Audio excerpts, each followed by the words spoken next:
Well, Scott, thanks for coming down, Thank you. making the journey. Yeah. I hear you hit up J-Dogs. I hit up J-Dogs before this. So you're feeling fueled. I'm feeling ready to talk for an hour. Love J-Dog it. power.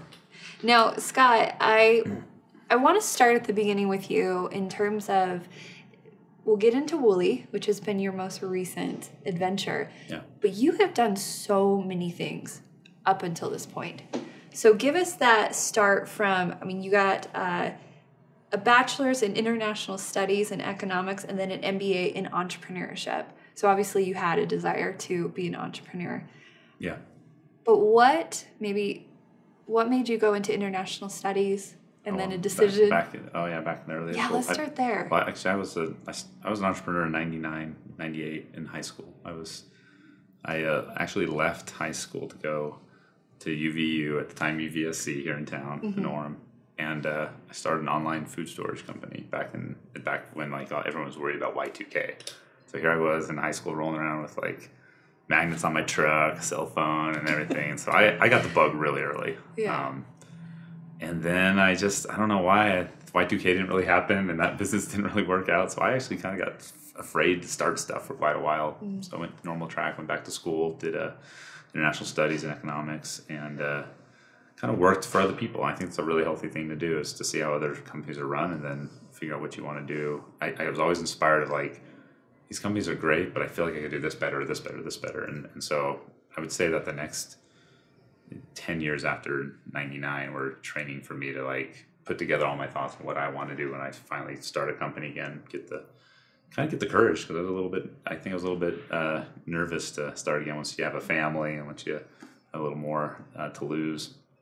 But yeah, that's kind of there was a 10-year gap there. Did some school. It wasn't until my MBA that I did up at the U where I actually started to get back into entrepreneurship. I was at the very back of the class, sitting for 4 hours a night. I did a night program, and I started thinking, I do not want to go into a corporation. I do not want to be recruited and go work for some big company and be a cog somewhere. And I started thinking of ideas to do. I was making drones back then, trying to figure out how to make drones before drones were drones. This was the early days. I lost a lot of money doing that, but it finally, during the MBA, got a little bite on something that I started, which was the iPad had just came out in 2010, and I made a metal case for it out of steel, and it was built for the purpose of being a kiosk. So not like a case that you would use as personally, but something that you would mount the iPad in a restaurant or in a hotel lobby. And it was that, I remember where I was in the school where I bought the URL, iPad Enclosures, and that was my first foray into having a successful business, was being at the right time during a new product that Apple launched, and everyone found that website, and I became a company here in town with about 40 people, and it was my first chance to get back in entrepreneurship and really have some success and lead other people, and it was great. Yeah, and from there, was there any hesitation moving forward? Well, there wasn't really an opportunity, because it was one of those stories where it just happened and I didn't have a chance to hesitate. It was people calling me from Germany at 4 a.m. and from Dubai at 11 at night. And so my wife and I were literally making these enclosures for the iPads in our front room as fast as we could to keep up with demands from these businesses that were buying them for the purposes of having kiosks or point of sale for credit card. There was all sorts of things people were using for that we didn't foresee. And I didn't really get a choice to go slowly into it. It took over our lives, for better or worse. And my little daughter, first daughter, was in kindergarten at the time, and I don't even remember that year. I don't remember how she got to kindergarten. We don't know. We think back and it's all fuzzy because it was overwhelming. But when it was all said and done, the company was purchased. It was all worth it because it was the efforts were paid off. The company in Portland bought it, and that was my first experience of oh wow, you start something, and even though it's rough and stuff, there's all that work you were doing is amortized, and you get a big payout at the end if you do a really good job. And that was what I realized. I want to do this again and again and again, because even though I'm working for free sometimes at the beginning of a startup, the goal is that you get to some point over a long period of time where you get paid for all that time that you worked in the beginning for free. So I then went on to do a lot of startups and they mostly all failed, but that's the odds in making companies is they're going to fail. Yeah, let's talk about that, because I think a lot of people, I think of millennials, and they're like, I don't want to go and live maybe the life that I saw my parents live, that corporate setting or anything like that. So the next idea is, well, I'm going to start something. And they're probably thinking it will be similar to what you did with the kiosk and the iPad. You probably think it'll happen like the first time. Right. But the chances... I had 4 failures before that kiosk. Yeah. So let's talk about those failures. I think that's great insight. Too early, I was just too early. But let's go back to high school. Okay. 99, not only was I trying to do this food stores thing, but I got this brilliant idea to make an online yearbook for the class of 99. I was going to collect everyone's emails on a paper sheet, brought a laptop to school at Lone Peak here in town. I was trying to build what would become a social network. I'm like, if I can get everyone to sign up and give me a photo, and then we can have this yearbook that's interactive and stuff. Total failure, just too early. Drones in 2007, too early. Crashed them all. They just didn't work yet. And way before your time. So yeah, way too early on most things, and that's just the case. Is that you don't know. Timing's often off on you're too late or too early. But when if you're swinging always, something's going to connect. And so my thing is I've always lived really frugally so that I can swing a lot, and so I never indulged in things that if I ever got $1, it was like saved to buy myself a chance to start something. So it was only until recently that I even used money for any things that I wanted. It was 10 years, 15 years of collecting, saving, and living super frugally so that I could always have the freedom to start, if that makes sense. No, that's an excellent mindset. I mean, that idea of swinging always, there's a give and take to that. Like, if this is the world you want to be in, entrepreneurship, then you have to realize that the money doesn't come as fast as you think. No, It'll be years in the making. Look, there's people, I could have a close friend, Garrett G., who could be sitting here and tell you a story of first swing Grand Slam. And that happens to people. They swing, they're successful. He sold his company, scanned to Snapchat. And I'm glad that wasn't me, because I know how hard it is to how unlikely that is, and it's kind of built me to get through the failures smoothly. If you swing and hit and connect and over the fence the first try, I think that's at some point you're gonna have to realize you're not a god and you're not flawless, and you're going to fail. And I think it's almost harder after you've been super successful with the first shot. So as people are going through their failures, like be excited. That's the training that you have to have, and success right out of school as a millennial probably will mean something down the road that you're going to have to suffer with. Even it might be some other lessons you didn't learn. You might have plenty of money, but you might have to learn something else. So I'm kind of glad I had the failures along the way. Well, we were talking just yesterday about failure. You find more insights from failure than you do successes. Sure. Because you have to look harder, you have to be more scrutinizing, you're editing. It's the process that we all go through. So maybe talk more about okay, what did you learn? What did you learn that then led to the next iteration of something? I think a lot of the early failures were not understanding the naivety around building a team. I learned a lot about who to trust, who not to trust, how to vet people, not everyone is out there to see you succeed. Some people are out there to actually siphon off your success. And I would say my failures, and even in the successes this happened, but I learned how to, how important the soft skills are, and how to get better and better at finding team players and building a company. Because I'm not a solo. I don't do anything alone. Everything I've had success with has been a team around me, and so I just get better and better with successes and failures at finding the people that are capable and capable of working on a project and getting along with people and making it not just successful but fun. I don't want to do something that's successful with people I don't like. I would always prefer to fail with people I love, and so that's probably my biggest learning, is just the people part of it. That it gets better and better through the failures as you start to become a better recruiter, I guess. No, in terms of, I think it's interesting you mentioned soft skills, because I think for a lot of people, they interview for the job and they think they need to demonstrate the highly tactical or technical, like the things that you ultimately will end up being trained or retrained on when you get hired. But what do you think of in terms of soft skills? What are important? Is it the thing like emotional maturity? Yeah. The art of listening. Art of listening, yeah.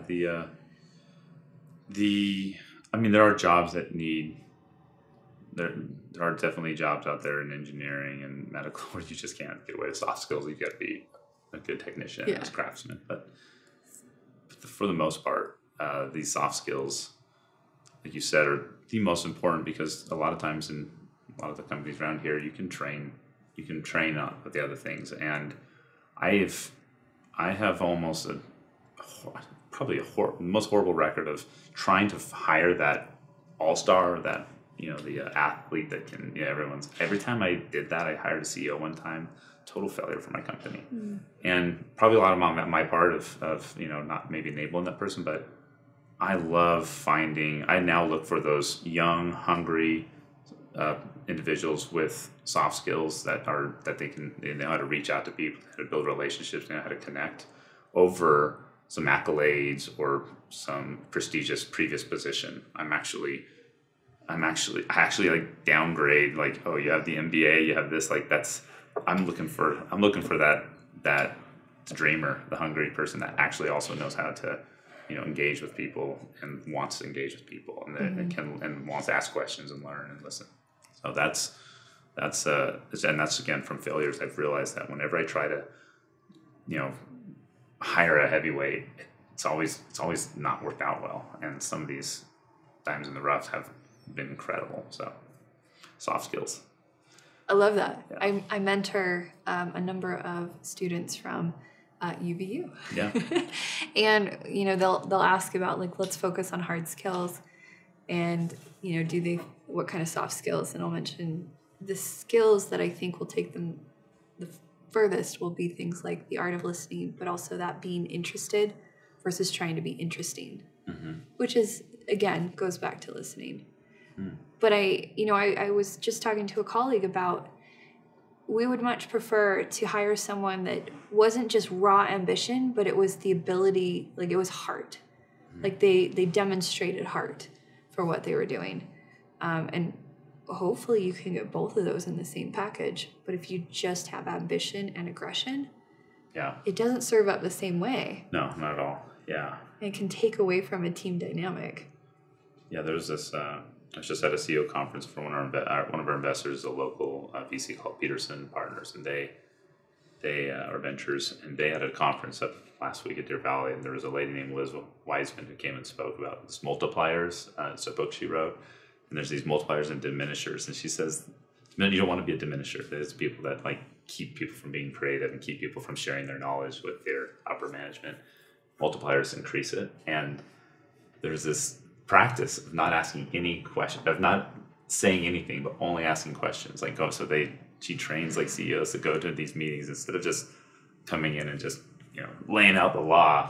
They either have to not speak at all or can only ask questions, open-ended questions. It was really amazing, the examples she got of how that trained them to be not only inquisitive and question askers, but also listeners and stuff. And so I guess I got to read the book, but recommendation to the listeners. Multipliers. She seemed brilliant. It seems like it would be a great book that I need to read. I just heard about it last week, so I haven't had time to go audible it up yet. Yeah, I love that. We had an experts panel here at 97th Floor one night, and we brought in, like, Cameron from the Utah Jazz, who formerly from Disney. We brought in, she oversees all the employee training for the Montage, so a 5-star hospitality experience.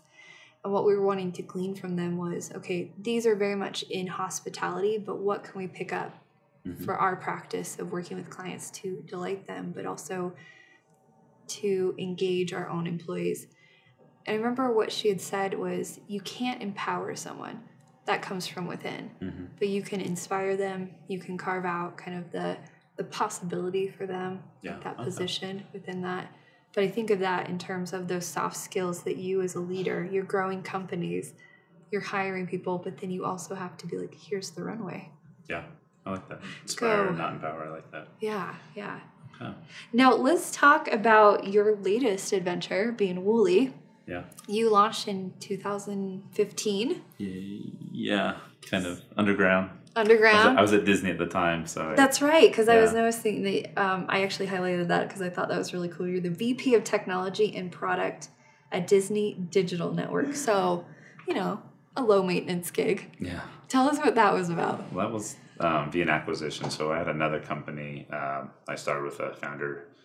Her name's Nikel. She's still in the business doing stuff, and we were working in 2013 on an app that we were really good at getting installs for the app, but we couldn't monetize it. And the way we were getting these installs for this social app was these new and upcoming influencers. This was in 2012, so early Instagram, and we learned how to kind of use these Instagrammers to bring audience and attention to this app we made. And we found out that not just us, we weren't the only ones that had interest in this massive amplification, I guess, that we were getting from these new influencers on Instagram, but other brands wanted it. A lot of them locally here in town were actually some of our first clients, chat books and stuff like that. So we took that company, it was called Instafluence, and created one of the largest brand to influencer kind of agencies for some of the biggest companies. We worked for Apple, working for a lot of the movie studios, and it was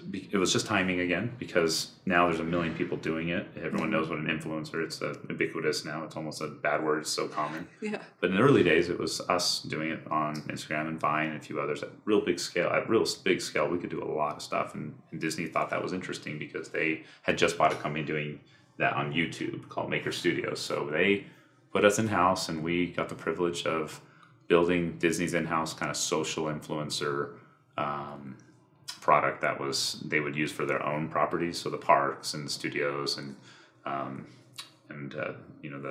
the things that Disney owns, and then also Disney has a lot of partners, so we were able to work with a lot of Disney's partners and helping them with these massive online social campaigns using a lot of the names that you now know that are these mega blogger influencer peoples.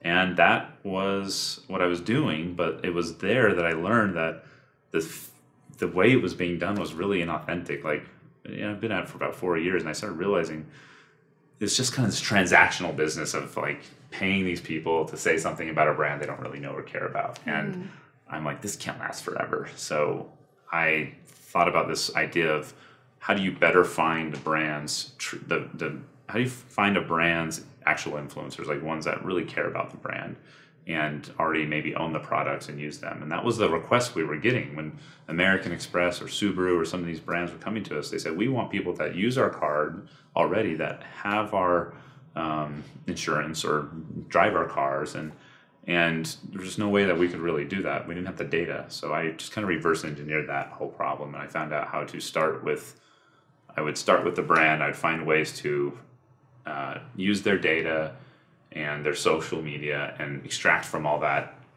people who are already customers and fans of the brand, and then work with them versus going and paying these hired guns, these mercenary influencers.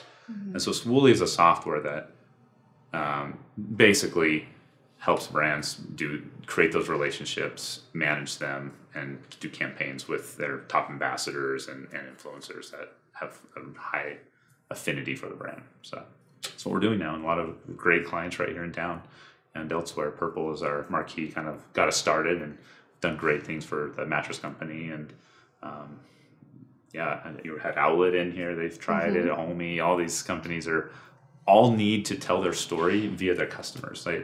If you're just sitting on social and telling your story with your own videos and all your own content, it's no different than TV ads. It's like, yay, you're so cool. You can tell us how cool you are. But when you get the customer, and especially influencing customers with a lot of audience, that tell your story. It resonates a lot more. Yeah. People listen when it's told by somebody else, and it's also usually told in more creative ways, and you can reach a lot more people because you can only tell your story so often. But if you activate all these customers that are yours, and they're all telling in their own unique way, it's really powerful how many people you can reach and how you get your story across for your brand or your message or your product. So that's the Woolly promise, and we are building it and continue to build it, and it'll be we hope that it's has one of the buildings out here in Lehigh somewhere with our name on the side someday. Yeah, I love the platform, and I do think that doing it genuinely, like you mentioned, that is kind of the next pivot that we need to see. Yeah, because I do wonder what's going to happen with influencers and that, because it is almost a dirty word. It's become I'm an influencer. Like, what does that even mean? Yeah, it's like hashtag ad. You got some followers that you don't even know. So it's a large range, but it's changing, evolving since I've started in it 6-7 years ago to now. It's evolved a lot, but I'm like, I need to help it evolve more, because people are blindly paying influencers in the old school model, and it's not resonating it's transactional, it's inauthentic, and it's costing a lot of money if you don't do it right. So we're there to also educate our customers on making sure if you're going to spend money in this space, do it right. Get beyond brand, get the right people, don't overpay. Collaborate where possible. Like, don't pay them if you can actually use your product as a motivator to get them to talk about you. So we're just really trying to help the companies with that cost center of trying influencers, make sure that they don't get burned by it, and can keep making an evergreen, always on strategy that I think is the future. I think it's a absolute must in your company. Almost any company has to have a part of their, somebody that's thinking about this. You don't just write off influencers. You have to be thinking about it, but you have to be sticking with it for the long run and create real relationships with these people and do it right. And so that's what we're around to do.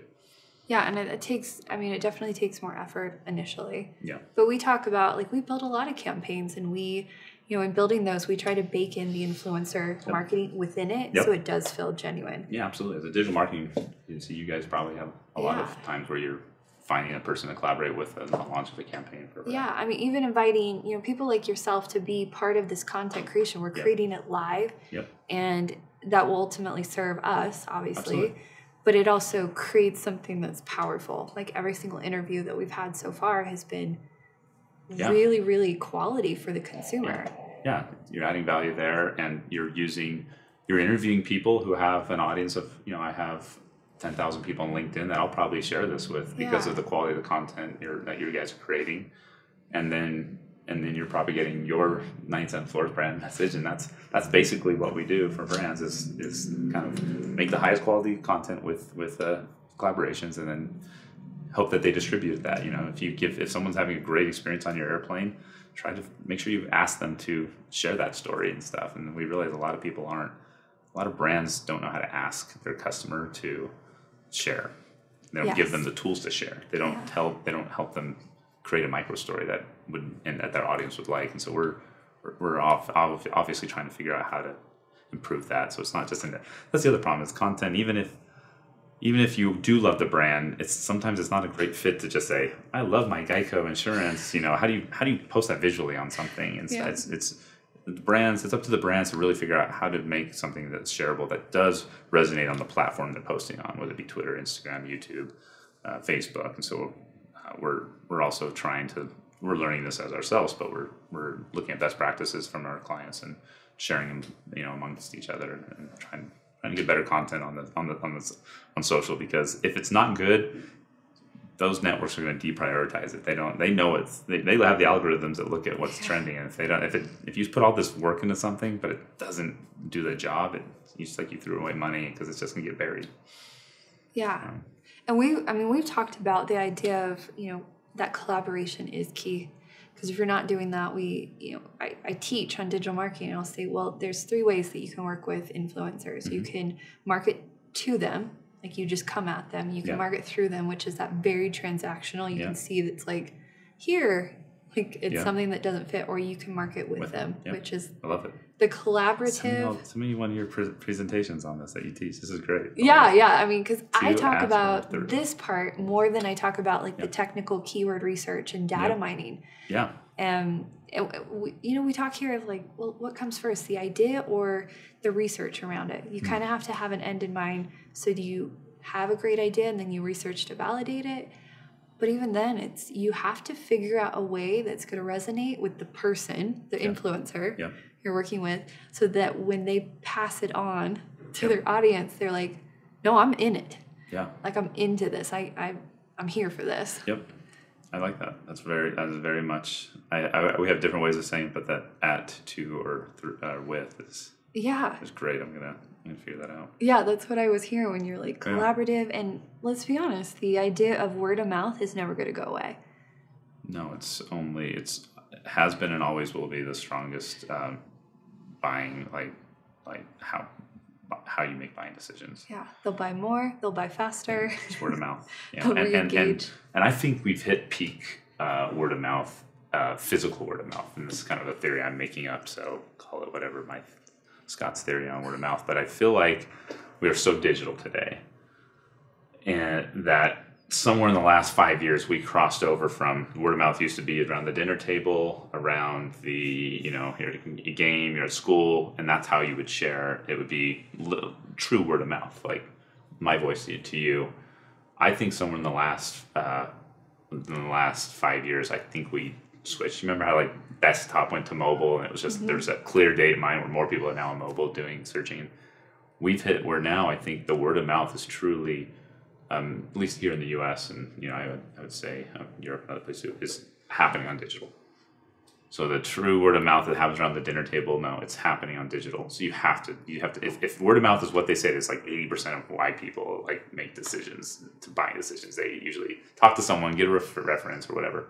If that's happening, and we've hit that chasm where we've crossed it, and it's now happening mostly on digital and not in the physical, voice to person, one-to-one, real life. You better have a plan there. How are you doing your digital? What is your digital word of mouth strategy? Mm-hmm. And I think that is what this influencer thing is. And it's not just big influencers, it's everybody. It's the micro, it's anyone that has a voice on social or Marco Polo, whatever app you're using. It's happening digitally. You're not there in person. This is an app called Marco Polo. We're using that in mastermind groups, and that's where we're sharing ideas, references for digital marketers. Every day I'm hearing in this one group, things shared back and forth. That's not happening in the real world. It's happening on a digital format. So we're there. We've arrived, and you better have a plan. And, because I would say that because of that, we're also, your audience is that much more savvy of a consumer. Yeah. I always think of, everyone online doesn't want to be sold. But we're all looking to buy something, whether it's a product or belief or a system.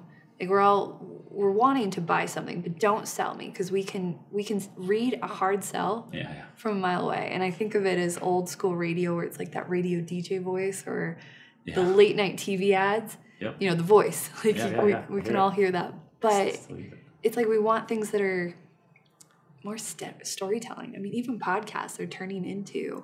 Oh, they're one of the richest ways to market right now, because it's pretty genuine, and a lot of people do it. Yeah, I hear you. I'm trying to think of a story, but it's not coming to mind right now.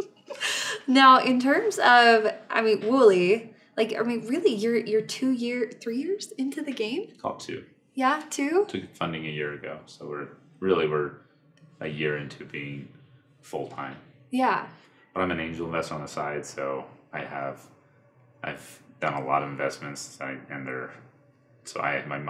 Wooly is my major thing, but I have to tend to a lot of other sheep that I have investment in, that I care about, and a lot of local great companies. I heard of Neighbor, this new one that's like Airbnb for storage. We just had Preston. You just had Preston. Yeah, so we had amazing company and stuff. And you think about having 30 of those that you have to kind of think about. It's like children in a way, because they're trying to go through what you went through, what I've been through, and so I help where I can, but they're on my mind, and it's a lot of time to take care of all those in a sense that some are already gone, not even worth anything, but the ones that remain, I want to see them through the finish line. I hope that they have much more success than I've ever had, and so that's how I stay that's how I stay in tune here in the community, is through a lot of those investments. It's like getting MBAs in 30 different disciplines, because you're getting the updates and learning what they're winning and their hacks that they're figuring out and where they're failing. So now that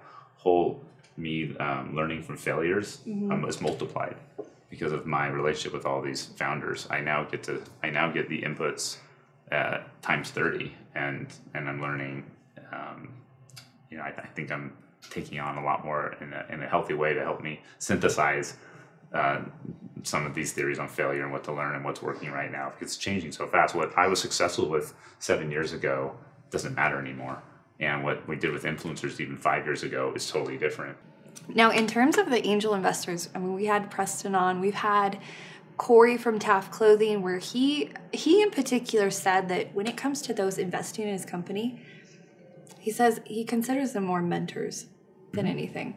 I'm sure you feel that with, the companies. That's the way it is, I think, today, especially within the angel investors. You really want to make that investor, like, they're early on, and you want to make sure that they're very much on your team. Are totally fine if you lose all their money and you see them as friend and mentors, because they're coming in to be that money that's usually expensive money to take, and also so you want to make sure you're getting other skills with it. And mentorship is one of those things you want to get out of that. That's those angels, you want to be able to call them anytime, find out what's working, get introductions.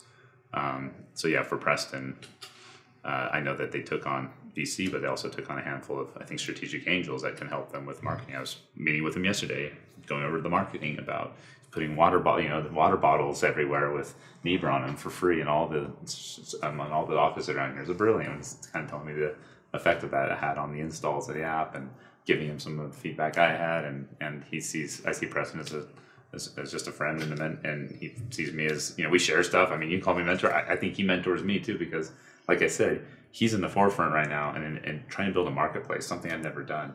So I'm actually learning more from Preston. Yeah, I guarantee it. I'm learning more from him than he'll learn from me. But there are those just basic things that I've had to go through and fail at that I can quickly tell him, like, watch out for that person, or watch out for this thing, or I wouldn't pay that, do this, or this happened to us. Here's a little anecdote. But he's one of my favorites to get the input from, because they're just growing. It's fun to watch a marketplace here in Utah grow. So yeah, he had some great insights. But Corey also said, like, it's really great because, and I don't know if this is like great across the board, but it's like they share the emotional burden of what it takes to grow a company, where otherwise you might be operating in a silo. Yeah. So, I mean, I'm sure with having 30, like you said, they're your children. It's pretty emotional, like, actually. There is emotion. And it competes with time with my wife. She doesn't always know the emotions I have to go through and why I'm so spent sometimes. And so she put a kibosh on all future angel investments. Like, we're not having more kids. Yeah, no more kids. So 30's enough. But we just moved to our ranch in Midway, and now we're getting alpacas and animals. So we're doing a total different thing. We're getting actual kids, actual goats and stuff that I think are called kids when they're small. So we're getting more kids, and three different type of kids. My own, the startups, and then the angel investments, and now animals. Yeah. So. No, let's go back into your own team, what you're doing with Wooly, and even those that you mentor. With the angel investments. Do you have a particular leadership style? Not that I would define, Fortunately, I don't read a lot of guru books or self-help or like leadership books. I should read a few more. Most of the books I've read recently are like about stoicism, so maybe that's a philosophy that creeps into my leadership. But I don't really try to control what I can't control. I'm probably known as very passive, like boss. I'm not a micromanager. I'm not gonna get in your face on anything. I want people to learn and figure it out themselves, and I'm always there. So, like, doors open, you can text me any hour of the night, but I'm not gonna be texting you every hour of the night.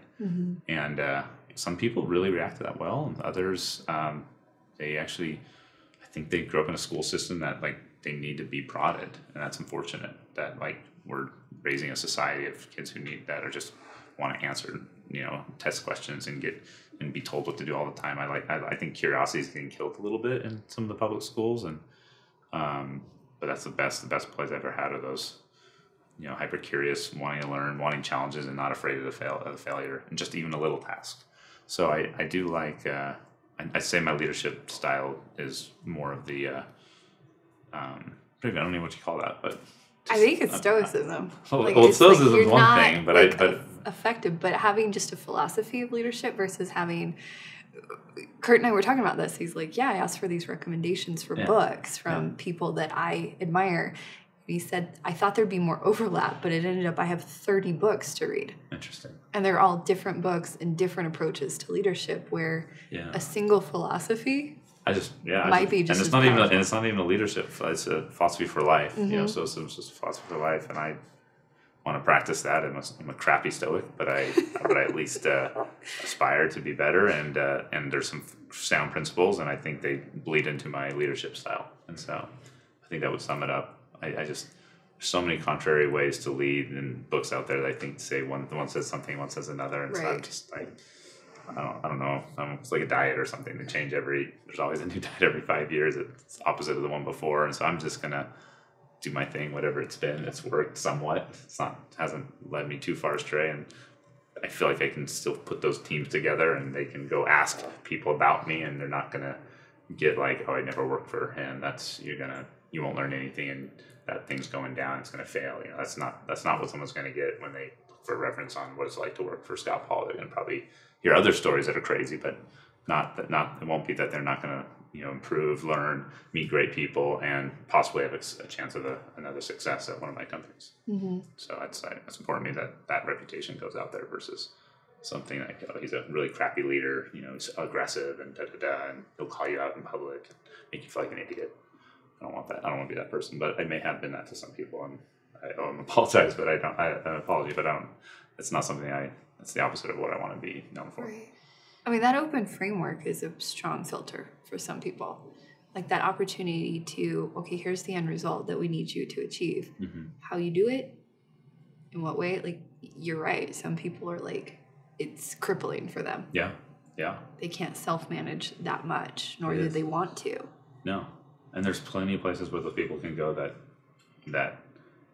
will pay them for that, kind of strict obedience to it, and not needing that they don't. There's places that will just kind of tell you what to do, how to make the paycheck, and how to do it. And in fact, more of those than there is the style that I have. But it is really hard because, especially in a startup, because that even said the end result. Sometimes we don't know the end result. So I'm actually hiring people without even an end result in mind. I'm like, here's what we're doing. Here's kind of the idea. Here's the people that like it. Here's some of the results we've had. We need more of that. Yeah. Figure it out. All hands on deck. Let's just figure it out. Ideating, be like so, curating, be editing all the time. This is not just my job. So it's hard to find those, polymaths out there that can do everything. But they're few. You sometimes get lucky. You find them young too, before they're fully developed. You can, afford them. But I got just tell a quick story. It's a shout out to a guy named Daniel on our team. He's up to Park City. He's a Nordic racer, so he trains cross country. And he's here from he lives in Portland. I'm in Portland, just here in town. 20 years old. Reaches out to me on LinkedIn and says, "I'm looking to just learn from somebody and do an internship this summer. And would you be interested in meeting me?" And it was such a great I get 100 emails a day or LinkedIn requests, right? And they're usually just someone from India wanting to give me IT services, and I'm just like, I'm not even going to accept the connection. But this one stood out to me, and I'm like, if he can capture my attention as a busy CEO, I'm going to turn this guy into a marketing. He's going to come in and help me do this to all the people we're trying to get attention with. We brought him in. The guy's truly can do many things. He's a 20-year-old potential polymath that's Harvard bound actually, and so we just happened to find this person who's very has a lot of capacity and capability to do great things, and it was just kind of being open and putting him into this environment that he happened to thrive at, where he didn't get scared by the lack of direction. He actually started finding stuff to do, and now he's building our digital outreach strategy and all these things. It's great. So I just think that that's one on my mind recently that I just was really impressed with. A millennial too. Like, I'm used to millennials not going out and asking, but being thinking they're just someone's gonna just call them and give them the job. He went out and he had good soft skills for a 20-year-old. This isn't someone that just played on his phone all day and never talked to real people. He knew how to in person too. When we brought him in and interview in person, he looked you in the eyes. eloquent, does everything. It's really, I'm just like, good. There's a hope for the future. There's some kids coming out of high school who are going to be fit for the next stuff. Because there is a little bit of fear I have when I've had other internships that haven't gone as smoothly. I worry for them. My own brother is 18, and sometimes I worry for the future. When I can't get him to respond to me on text, even if I'm like asking a really important question, I'm like, what's going on? Like communication. Yeah. It's important. Yeah. So just send me an emoji. Yeah, an emoji. Just let me know you're alive. You're driving my Tesla. I expect you to at least tell me that you're safe and alive. Yeah. And it's the only time I even get somewhat of a response if he has something of mine.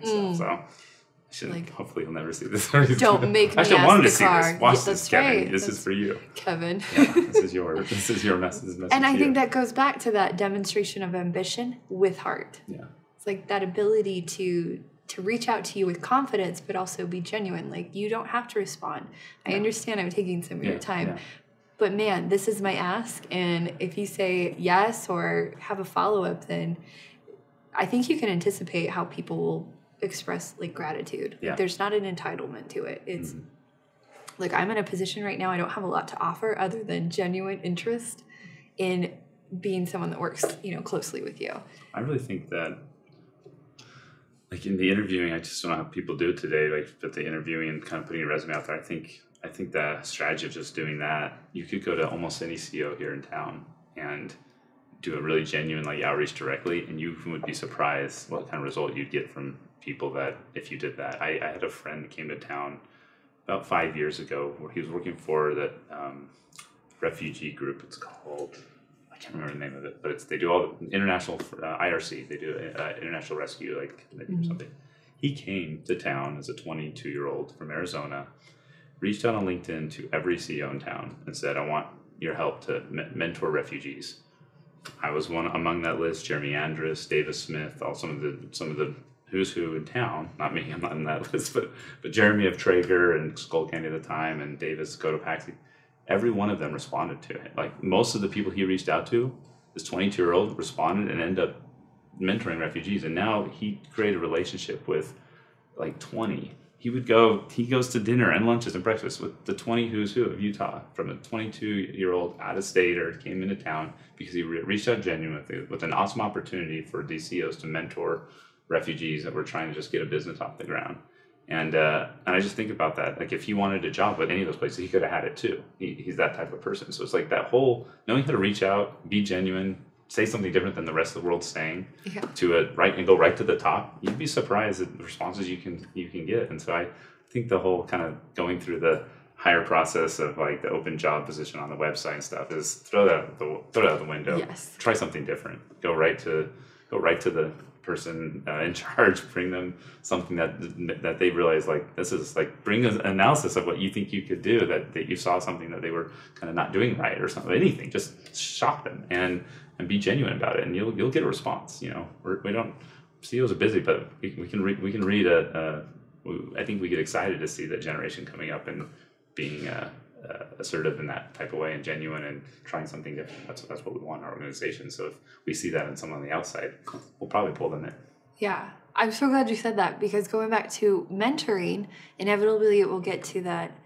Well, how do I place resumes, or kind of that old school way of doing it? And I'll be like, don't. Yeah. Said, I have a blueprint for how I do outreach, and my background's in broadcast, my master's in public relations. I'm not technically a marketer by trade. I am a communications specialist. And so my go-to has always been start picking up the phone and asking if you could do just this. Yeah.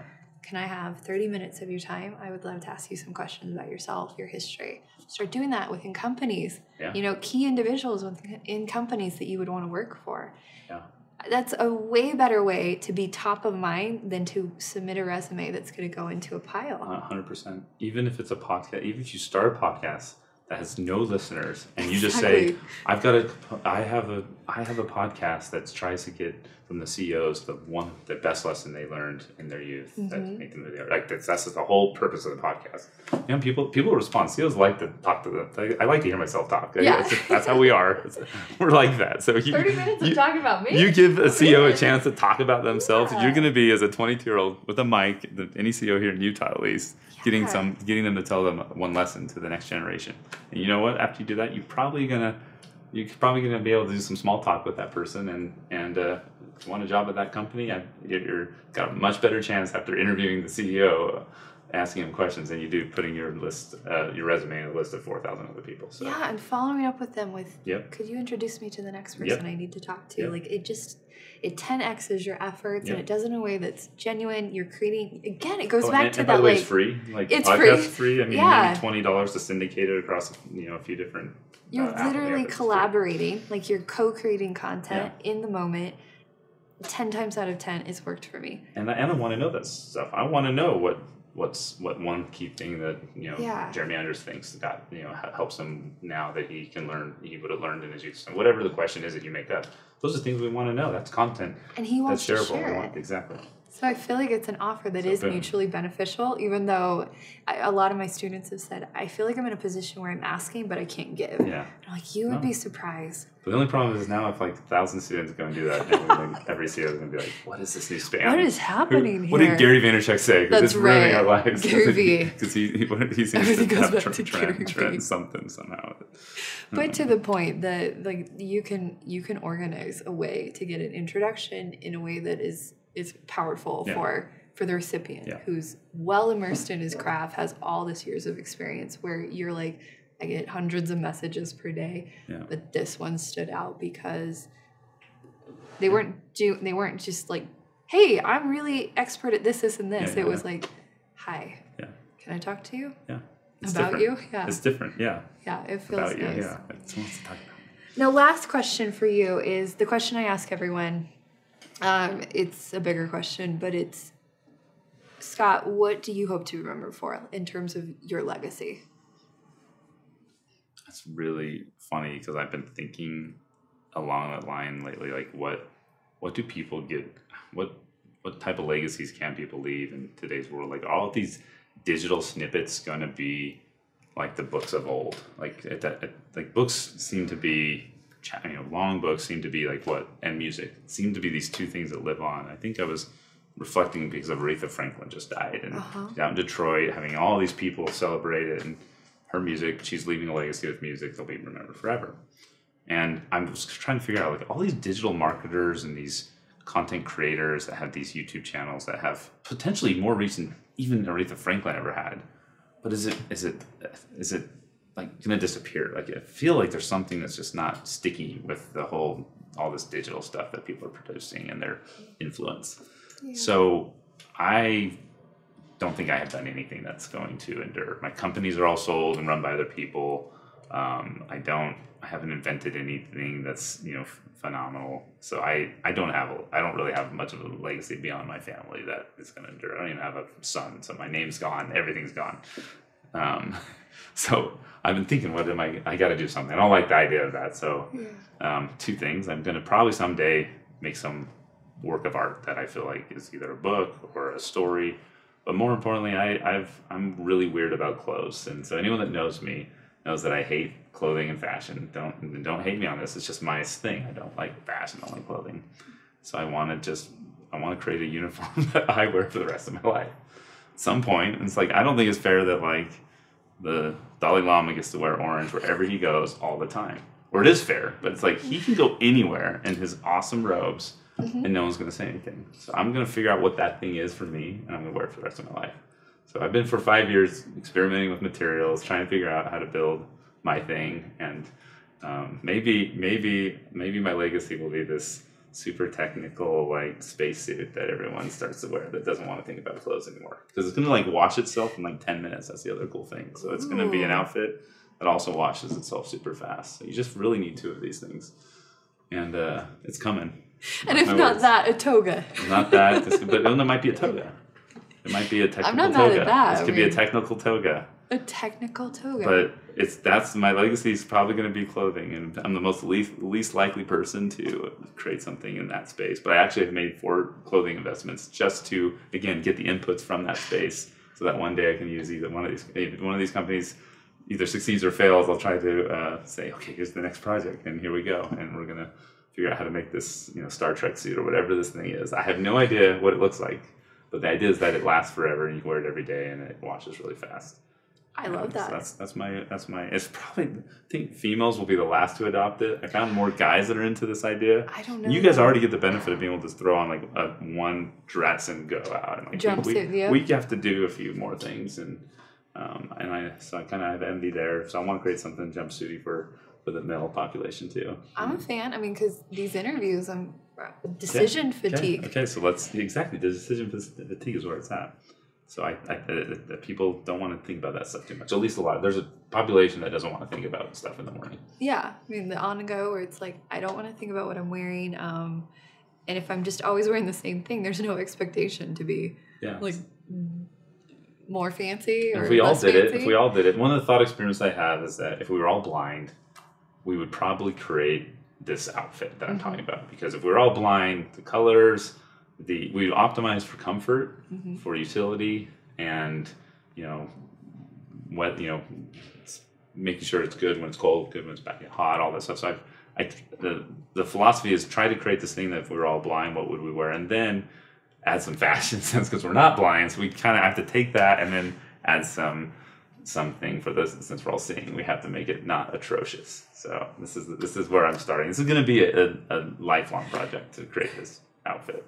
So that's my legacy. Along with the book, the manual will be the book that goes along with it. So the book and the clothing will be the legacy. And that's the craziest, weirdest thing to say, but I can't get it out of my mind. I think about it every other day. By far the most interesting answer I've ever had to that question. But that was the goal of the interview. The book will be called Technical Toga, but yes, and yeah. I'll keep you up to date on it. I might need this firm to help me take it to the market. Awesome. I'll prototype anything. I'll try. I'll be one of those testers. Awesome. Thank you, Scott, for coming down. This has been a really fun conversation for me. Yeah, I loved it. It didn't feel like there's cameras on us at all. I felt like it was just a pure conversation. Could go forever. Good. Well, thank you again. I'm excited to share this with the world. Awesome. All righty. Thank you.